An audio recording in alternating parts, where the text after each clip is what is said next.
Olá a todos, eu sou Ismael Nascimento e neste vídeo eu estarei falando sobre como criar uma pipeline para hospedar uma aplicação front-end estática utilizando um serviço do GitHub Actions para a pipeline e hospedando nossa aplicação dentro de alguns serviços da AWS, beleza? Então bora lá. Essa palestra aqui ela já foi apresentada no formato de palestra, agora vai ser no formato de um lab, vamos dizer assim, ao vivo, né, na prática. E aqui, se você quiser ver um pouco mais de teoria, você consegue baixar os slides. Tá aqui no meu SlideShare, vai estar também na descrição desse vídeo. Você consegue ver um complemento a mais de uma forma mais teórica. Bora lá, beleza?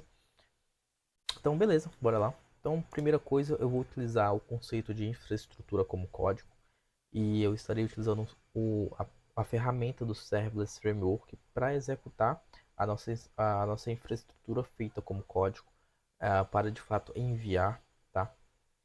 Ali através do GitHub Actions para a AWS, beleza? Então, ferramenta para criarmos infraestrutura como código, Serverless Framework, ferramenta barra serviço de criação de pipeline e execução de pipeline, GitHub Actions, e a hospedagem de fato da nossa aplicação front-end estática vai ser em alguns serviços da AWS, beleza? Então, eu já tenho esse código que eu estou mostrando que ele está pronto, ele está no meu GitHub, então basta você buscar lá o React CE lab 8, beleza? Aí aqui é uma aplicação em Next.js na sua versão 14, mas vai funcionar para qualquer aplicação que você precise gerar ali uma aplicação estática, de front-end estática, para subir dentro da AWS, ok? Modifica uma coisa ou outra para o seu contexto e já era. Então aqui, primeira coisa, você pode achar aquele link dessa palestra já aqui no Read, ok? Para ficar mais fácil.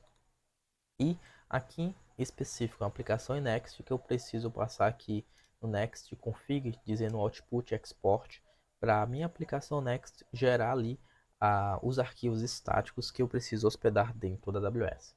Lembrando que com isso aqui aplicado, os arquivos estáticos eles estarão ali dentro da pasta out, nesse caso aqui do Next.js. Ok, uma coisa muito importante é esses dois arquivos aqui na raiz do nosso diretório, que é o serverless.yaml e o resources.yaml. Eu vou começar aqui, o serverless.yaml é o arquivo de configuração do Serverless Framework para dizer o que é que nós queremos criar como infraestrutura, como código, beleza? Então aqui eu não vou explicar linha por linha, você consegue ler também a documentação do Serverless Framework, mas qualquer dúvida, coloca nos comentários, me manda lá no Instagram do Vida Real Dev que eu irei responder. Mas de uma forma geral, nós estamos aqui dizendo que o provider vai ser a AWS, nós iremos hospedar dentro da região ANS West One. Nós dizemos aqui também que nós vamos permitir que a nossa infraestrutura tenha algumas permissões aqui de identidade de acesso, né, o famoso IAM. E aqui nessa linha eu vou de fato chamar o arquivo resources.yaml, carregar aqui nessa parte, mas esse arquivo é de fato onde estão os recursos, ou seja, os serviços que nós iremos criar para a AWS de fato. No caso, eu estou utilizando de dois plugins para me auxiliar nesse fluxo aqui, principalmente na parte de pipeline, que seria o plugin Serverless S3 Sync, que nada mais é que todas as vezes que nós fizermos a build da nossa aplicação lá dentro do serviço do GitHub Actions, esse plugin vai ser chamado para sincronizar, ou seja, enviar os arquivos gerados, os arquivos estáticos gerados, para o bucket do S3, que é o primeiro serviço que nós iremos utilizar para de fato hospedar os nossos arquivos estáticos. Outro serviço aqui é o outro plugin, no caso, o Serverless CloudFront Validate, que é o seguinte: nós iremos acessar nossa aplicação via CloudFront, que é uma CDN, Content Delivery Network. Basicamente tem várias vantagens, em breve eu falo um pouco mais. Mas é o seguinte, a principal funcionalidade, vamos dizer assim, é deixar algo que a pessoa acessou, no caso o nosso site, em cache. Então, todas as vezes que a pessoa acessar novamente o site ele vai estar em cache, ou seja, a pessoa vai ver o mesmo conteúdo, mesmo se eu atualizasse alguma coisa, tá? E aí, o que é que eu preciso fazer para quando eu enviar uma nova atualização do meu site, a pessoa consiga ver essa nova atualização? Eu preciso executar uma funcionalidade chamada invalidation dentro do CloudFront. E esse plugin Serverless CloudFront Validate, é bem sugestivo o nome, ele vai ajudar a de fato fazer esse validation, ou seja, ele vai limpar o cache para as pessoas conseguirem ver a nova atualização, beleza? As novas atualizações, vamos dizer assim. E aí aqui basicamente esse custo, esse trecho aqui é bem um pouco configurando o plugin do S3 Sync, configurando também aqui um pouco do plugin do CloudFront Validation. E aqui o package é só coisa para excluir ali, para não mandar para o serviço da AWS. Agora, aqui no package JSON, vocês têm que lembrar que a Serverless S3 Sync instalar e também instalar o Serverless CloudFront Invalidate, beleza? Caso você não tenha instalado o Serverless Framework na sua máquina, você vai instalar também o Serverless Framework de uma forma global. Então, npm install -g, ou seja, traço global também, Serverless. Que aí você consegue executar ali de uma forma local também o Serverless Framework na sua máquina, beleza? Mas onde é que eu acho isso? No site do Serverless aqui tem todas as instruções de como você consegue configurar o Serverless Framework no seu computador. Ok, agora, como eu falei, nós temos o arquivo aqui, o resource. Vamos ver de fato o que é que nós estamos criando. Eu estou criando aqui de fato um bucket da AWS. Ah, Ismael, como é que eu sei como eu criar isso aqui e os demais serviços que eu vou mostrar aqui agora? Você pode, por trás dos panos, o Serverless Framework ele executa o CloudFormation, beleza? Então, se você quer ver quais são as propriedades que tem na hora de criar um recurso, você pode simplesmente colocar AWS CloudFormation e o nome do recurso. E o primeiro link possivelmente vai ser daquele recurso que você está querendo saber mais informações, quais são as propriedades, qual é o tipo e por aí vai, beleza? Então, por exemplo, se eu clico aqui nessa propriedade, ele me fala quais são os atributos que tem. Então, nós estamos criando aqui um bucket lá do S3, no serviço do S3. Eu estou criando uma policy, ou seja, uma política para aquele bucket. Ele vai permitir, por exemplo, pegar ali as informações de arquivos. Eu estou de fato criando aqui um serviço muito importante nesse caso, que é um serviço chamado Web ACL, ou seja, Web Access Control List. Esse serviço, essa funcionalidade barra serviço é basicamente do AWS Wolf, que é basicamente como é que posso dizer, o firewall ali da AWS, tá? Então é mais um serviço de proteção que nós estamos fornecendo aqui para a nossa aplicação de forma geral. Não é obrigatoriamente necessário, mas é uma proteção a mais. Isso aqui eu fiz baseado em um freelancer para uma empresa muito grande que eu precisei fazer exatamente dessa forma. Então é uma proteção a mais que eu recomendo, ok? E de fato aqui nós estamos criando a nossa CDN, ou seja, o serviço de CloudFront lá dentro da AWS. O CloudFront basicamente ele interliga ali para pegar os arquivos do nosso bucket S3, ok? E aí no meio entre o S3 e o CloudFront, a pessoa acessa via URL do CloudFront. O CloudFront ele verifica se está tudo certo ali no nosso WebACL. O WebACL ele faz a ponte, né, entre o S3 e o CloudFront. Verifica se está tudo bonitinho e tal. Se tiver tudo seguro, ele deixa lá pegar os arquivos e retornar para o usuário, beleza? Show, show, show, show. Criamos aqui nossos recursos.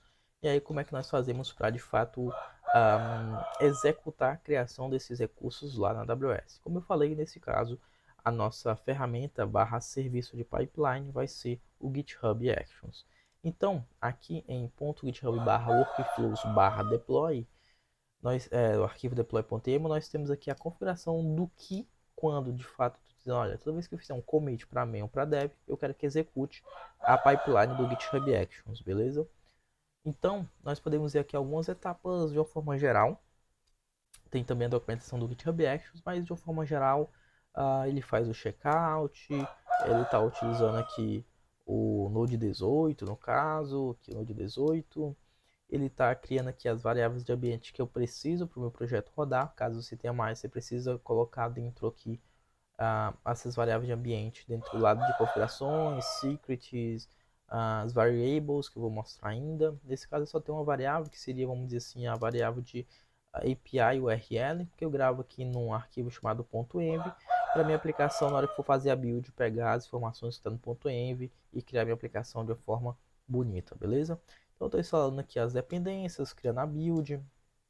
Aqui, basicamente, serve o seguinte. Hoje, o Serverless Framework, ele precisa que você passe, nesse caso aqui, precisa que você passe qual é o estágio, ou seja, o stage que eu estou executando. Eu posso, por exemplo, ter stage de desenvolvimento, de homologação, de produção.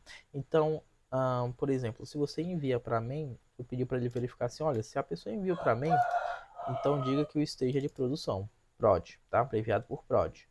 Caso a pessoa seja qualquer outra branch, dev, homolog, enfim, o nome do stage vai ser justamente o nome da branch que a pessoa enviou, ok?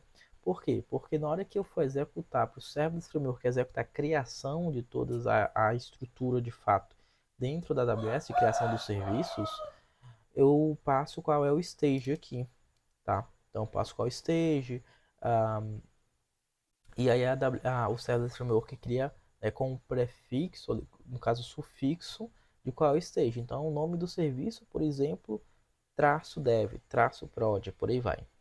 E aí, o que é que eu faço? Eu primeiro crio aqui, né, faço o Serverless Framework, ele executa o deploy dele, de acordo com o stage que você colocou. E aí, depois eu faço uma sincronização entre os arquivos gerados, tá, na build, lá para o bucket do S3, e depois eu faço sempre um invalidate, beleza? Para limpar aquele cache, senão os usuários não iam ver essa nova atualização. E aí, para isso, eu preciso passar o Access Key e o Secret Key. Eu vou mostrar isso aqui, onde é que nós precisamos colocar e onde nós precisamos gerar esse Access Key e Secret Key lá na AWS, beleza? Então, bora lá. Então, dentro da AWS, você vai no serviço chamado IAM, ou Identity Access Manager, uma abreviação no caso. Você vai em usuários, você vai criar um novo usuário, por exemplo. Eu vou colocar aqui GitHub-Actions. Eu vou dar um Next. Eu vou attach policy. Deixa eu ver. Attach policy aqui, ó. Administration Access.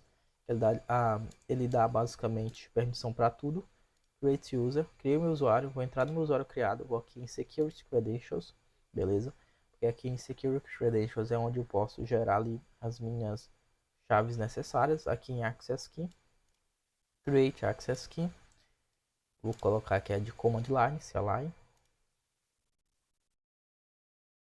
Create Access, beleza? Ele vai gerar aqui, eu vou gerar.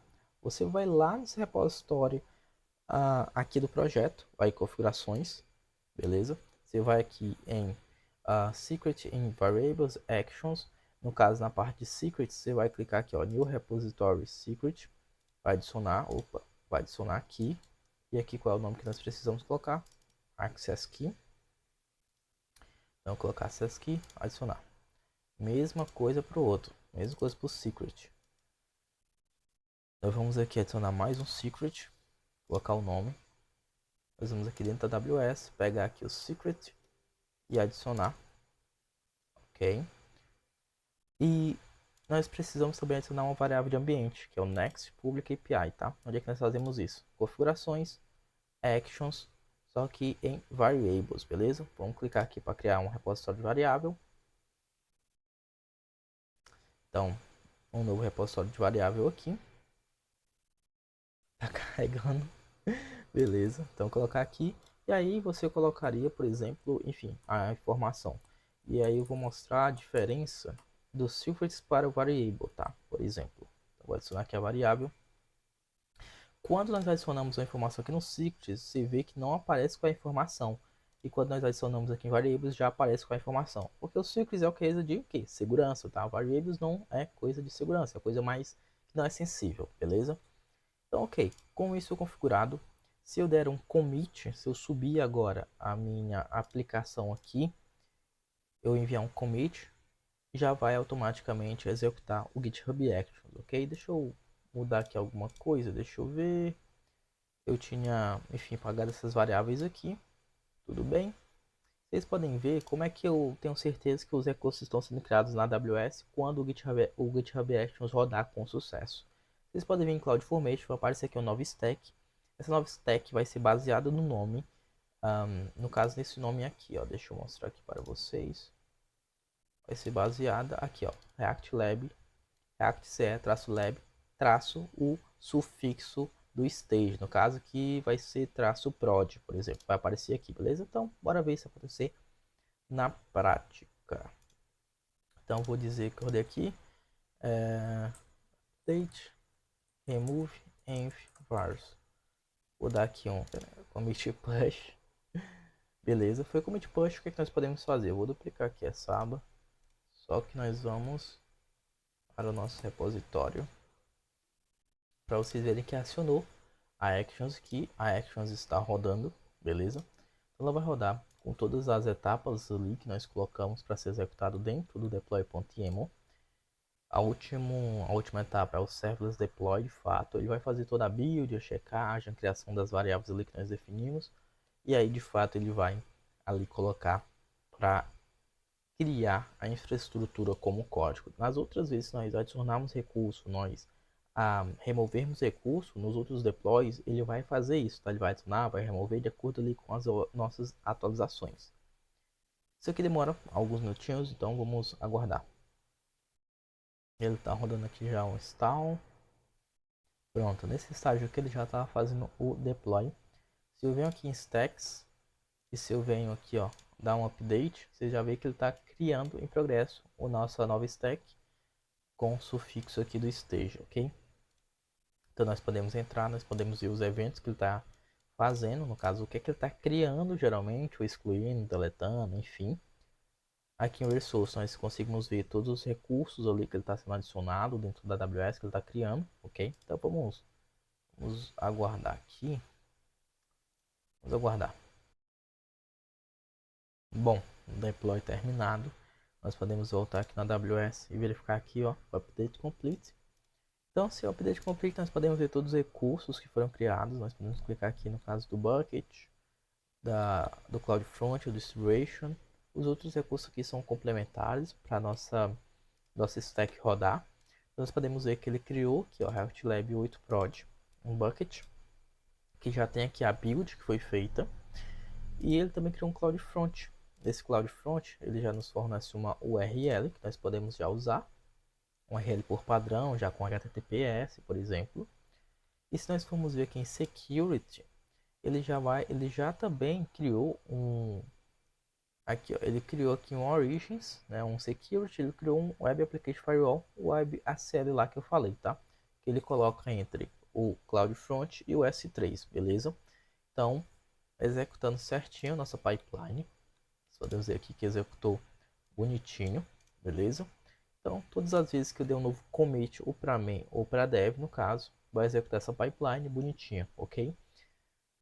Claro, caso você queira remover, você precisa executar em algum ambiente, seja local ou não, né, o comando lá do serverless framework para remover um SLS remove, passando qual stage que você quer remover, ele vai remover tudo que foi criado em apenas uma linha de comando também. Espero que vocês tenham gostado. Até o próximo.